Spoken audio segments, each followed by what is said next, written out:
Rick Ross once again cost 50 Cent out, and this situation is just going from bad to worse. And I'm not talking about 50 Cent, I'm actually talking about Rick Ross. I want to go viral this morning, so Curtis, I ain't finished with you. I saw you making excuses of why you was kicked off the shows, blamed it on the black woman. She's the creator, she wrote it. It's her show. Ghost was her show, Kanan was her show. She gave you $3,500 an episode. Just to do little posts and all that. Be loyal to the black woman the way you are to Eminem. She gave you an opportunity. Rick Ross keeps finding ways to stay in the headlines, and his latest comments are no different. Instead of steering the conversation toward music or business, he's now bringing race into things while dragging Eminem's name into the mix. Fans are split. Some say he's just speaking his truth. Others think he's torching his own reputation every time he opens his mouth. He went straight at Curtis saying, "I ain't finished with you. I saw you making excuses of why you was kicked off the shows. Blamed it on the black woman. She's the creator. She wrote it. It's her show. Ghost was her show. Kanan was her show. She gave you 3,500 episodes just to do little posts and all that. Be loyal to the black woman the way you are to Eminem." He went on to break down what actually went wrong behind the scenes on the show. It got awkward for the writer, for the showrunner, because she felt like it was registering as a 50 Cent show instead of her show. And that turned into, it got weird with her behaviors and the things that was going on behind the scenes with her. And then it also was friction between her and Omari, because he was feeling like he was the lead and the star of the show. So she was having a problem with anybody who was leading the show because she felt like it was her show, like it was hers. And it was a show rightfully as a writer. His take is that the showrunner started feeling invisible because everything about the project screamed 50 Cent. The music, the story, the neighborhood, the name attached to it all. That tension leaked into her relationships on set, including friction with Omari Hardwick, who she apparently felt was overshadowing her show. Ross claims she actually planned to kill off Omari's character way earlier, around the same point Kanan was written out. He said flat out that Ghost was never supposed to make it that far. Love him or hate him, Ross knows how to keep people talking. Every new statement pulls more eyes to the drama, and this situation has grown into something way bigger than a simple rap beef.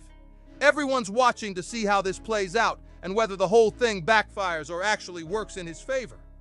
Ross went on record talking about units, claiming that if he wanted to push 250,000 copies in the first week, he could have done it easy. He called that number cheap. Then he took shots at people who, in his words, can't even show you a palm tree in their front yard while showing off what he called a $100 million house. Here's the thing though, nobody's really sure who he's targeting. Drake? 50 Cent? Because neither of those guys have flopped on anything recently. Whatever they touch moves. 22,000 first week, 20,000 the second, and then pointing fingers at other artists because their sneakers don't sell or their alcohol brand struggles.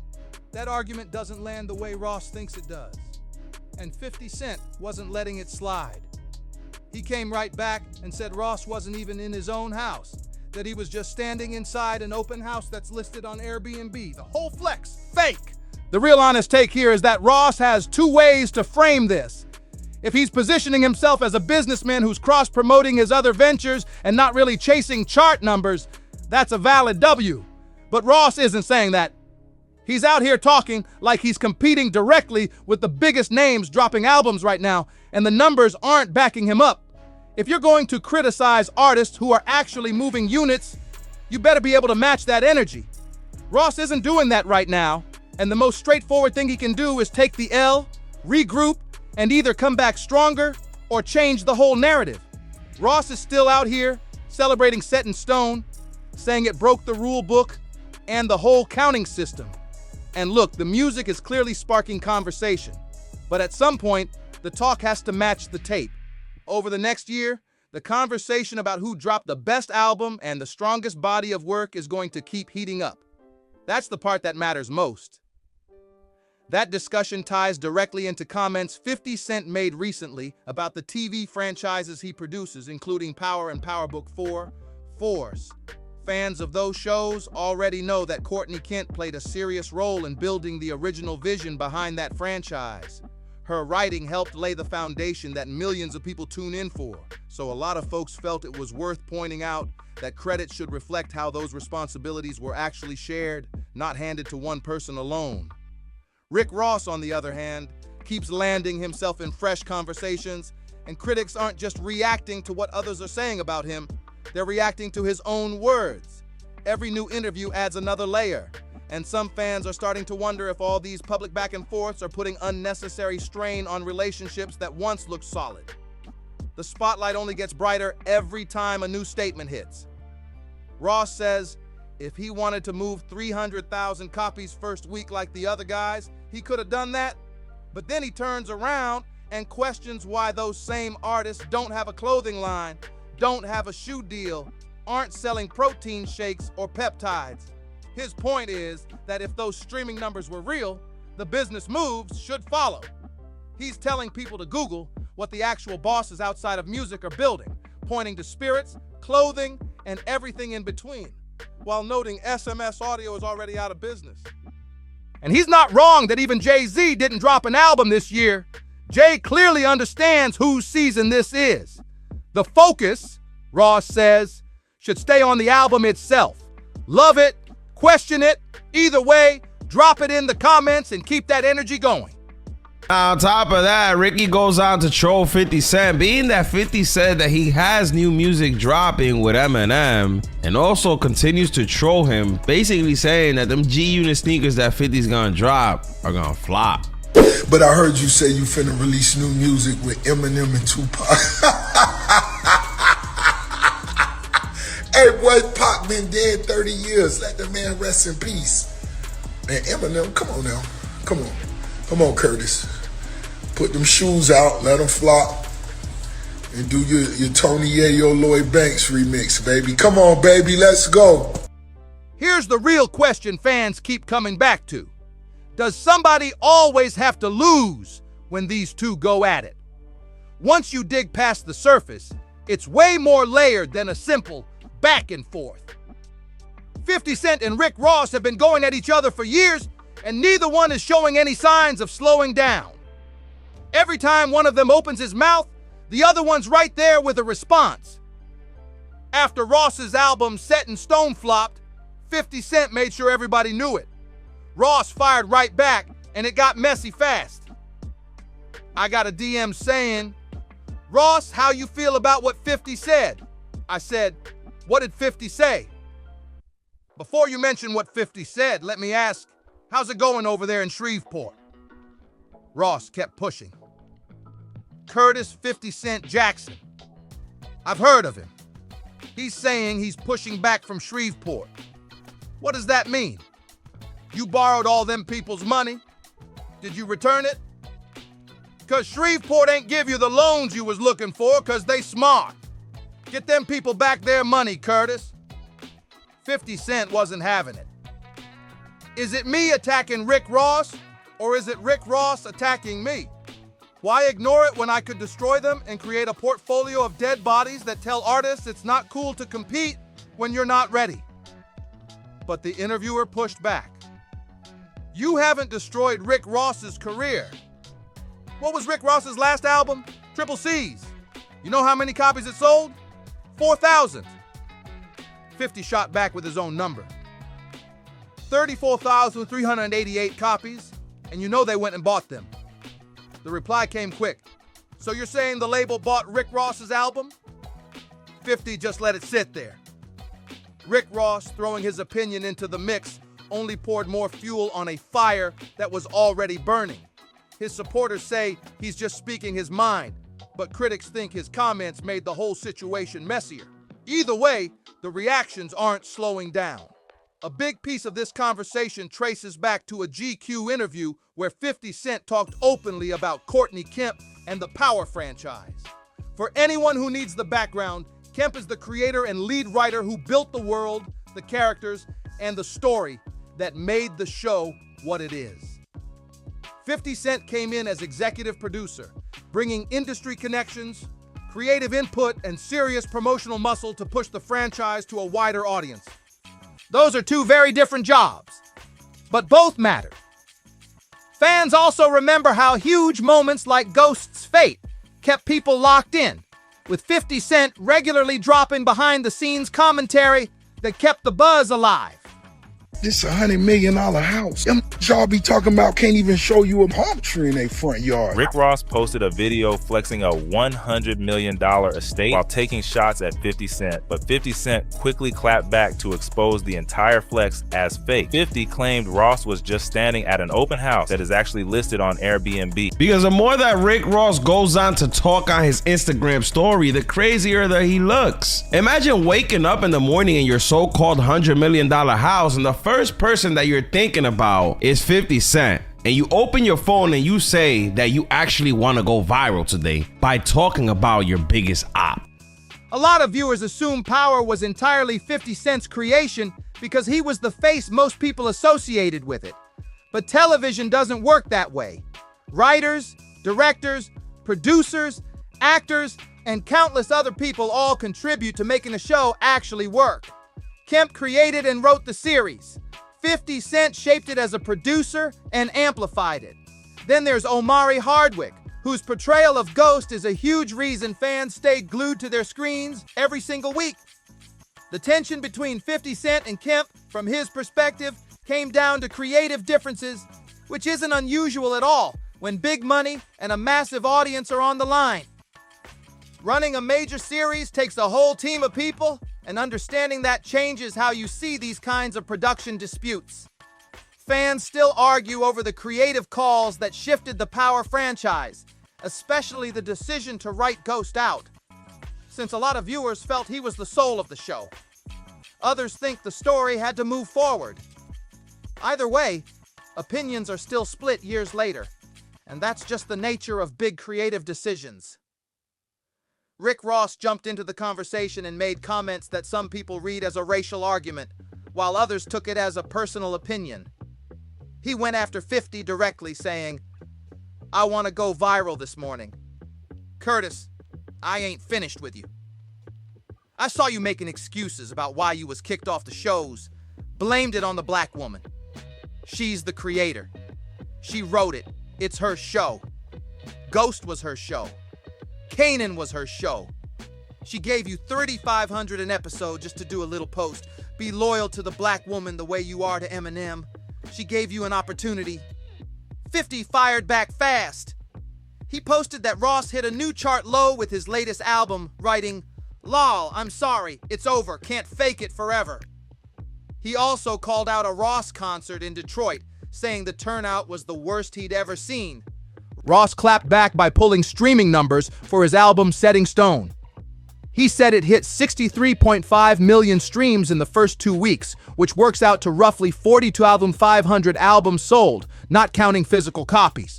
He broke it down as 22,000 units the first week and 20,000 the second, calling it a long game. He addressed his fans directly, saying, "Never get caught up in the propaganda. Go to the product." He also reminded everyone that when 50 was doing $1 million the first week, Ross was doing 150,000, and 20 years later, they're still going at it. That back and forth only added more heat to a rivalry that was already boiling over. And as all of this played out, another chapter of 50 Cent's career started getting attention, one that doesn't get talked about nearly enough. Eminem played a huge part in putting 50 Cent on a global stage, backing him at the exact moment it mattered most. That history is exactly why his name getting dropped into this conversation sent fans into a frenzy.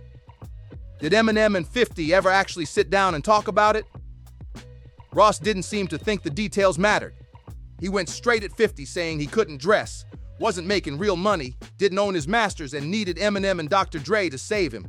Ross made it clear he felt like he built his own lane without that kind of help. To understand why that hit so hard, you have to go back.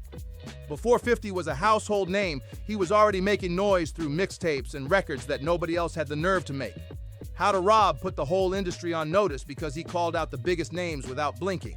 That boldness opened doors, but it also created real friction. Then Eminem stepped in, recognized what 50 had, and helped push him in front of an audience most artists never reach. Pairing that with Dr. Dre's production and influence gave 50 a platform that was almost unheard of at the time. G-Unit became a force almost overnight, and that era still gets talked about for a reason. Ross dragging Eminem into the mix got even messier once word spread that 50 was working on new music tied to legendary names like Eminem and Tupac. Fans couldn't ignore the timing, and the debate exploded online. Eminem is one of the best-selling rappers alive. Tupac's music still moves millions of people decades later, with unreleased material generating serious buzz whenever it surfaces. Bringing those names into an active rivalry only turned up the heat. These industry connections through G-Unit, Aftermath, and Rock Nation are always part of the bigger picture. When major artists start trading public shots, every single statement turns into a headline. Fans who followed hip-hop for years know it always circles back to the same names: 50 Cent, Jay-Z, Eminem. Their careers have shaped the culture, and that's exactly why nothing they say goes unnoticed. Some critics feel Rick Ross has been stirring up unnecessary beef across the industry. Others say that's just rap being rap. Competition is in the DNA of the genre. But right now, things are not looking great for Ross. His latest album landed with a thud on streaming, posting numbers so low that 50 Cent jumped on Instagram to clown him publicly. He said, "I just saw your record sales, lol. 2,000. What the fuck?" That's a brutal number for any major artist, let alone someone with Ross's level of promotion behind him. It gets worse. Drops Set in Stone recently, but he only did 22,000. 50 Cent has been having a fucking ball. Posted Ross, he says, Ross hits a new chart low with his new album. He says, LOL, I'm sorry, it's over. Can't fake it forever. He also posted something else. He says, Rick Ross concert, Detroit, Michigan, 8:30. Start time was 8 p.m. He says, God damn, I never seen it this bad before. What you gonna focus on, the wings? Tory Lanez, who is currently sitting in prison and did 0 promotional runs, still moved more first-week copies than Ross did with all his interviews and media pushes. That's the kind of stat that's hard to spin. Now Ross has announced a world tour, and the ticket sales are telling the same story. His Miami venue is sitting full of green dots, which means empty seats. And his team has already rolled out a buy one, get 50% off discount just to try to fill the room. A lot of people watching this are connecting the dots straight back to his ongoing beef with Drake, saying the non-stop dissing is exactly what's costing him fans. In a recent interview, he straight up called out Drake by name, saying his new album, Iceman, was horrendous. These kinds of public shots keep the focus on old beef instead of actual music, and fans just keep fueling it with every new post and interview. Hip-hop media is in a weird spot right now. Nobody seems to know whether to hate Drake, defend him, or jump to somebody else's side. One minute they're talking about loyalty, the next they're running algorithms. It's chaotic, honestly. But here's the thing. Even with all the noise, he's going to be fine. When you're not depending on one single thing to carry your whole career, you stay relevant. The bookings will come, the tour will happen, and those songs will find their way into licensing deals. The car show keeps rolling too. This really comes back to the pick-a-side culture that's taken over hip-hop since the 50 beef. Ross landed on the opposite side of Drake, so anything he does gets picked apart and measured against whatever Drake's doing at the moment. One moment a lot of fans point to is the Super Bowl halftime show, where reports said Eminem specifically wanted 50 Cent included in the performance. People saw that as a clear sign of how deep that loyalty runs. Their partnership stretches back decades, and it's still one of the most talked about connections in the genre. Eminem's track record speaks for itself. Record sales, global reach, major stages, and a legacy that puts him in the conversation with the biggest names in music history. Whenever his name comes up alongside 50 Cent's, the debate gets heated fast. And that's not changing anytime soon. The reactions keep piling up, and nobody knows where this thing lands. What started as a long-running rap beef has opened up a much bigger conversation about loyalty, business, and how personal relationships actually work in the music industry. Fans keep pointing to the bond between Eminem and 50 Cent as proof that real respect exists in this game. Others bring up the renegade collab between Eminem and Jay-Z, a reminder that top-tier artists can build solid professional ties across different camps. These latest comments don't just affect one person, they put years of built-up relationships under a microscope. Every public statement gets picked apart, and opinions are all over the place. Some think Rick Ross is just speaking his truth. Others feel he's stirred up more heat than this situation called for. Either way, the story isn't leaving the headlines anytime soon. One of the bigger questions hanging over all of this is whether the 150 Cent situation Courtney Kemp described is just how business gets done in entertainment. Creative disagreements happen constantly, especially when multiple people are pouring into the same project. Sometimes that stays private. Sometimes it blows up into exactly this. So what do you think? Did Rick Ross cross a line, or is this just rap rivalry doing what it always does? Drop your take in the comments, and if you want more breakdowns like this one, hit subscribe and turn on notifications. See you in the next one.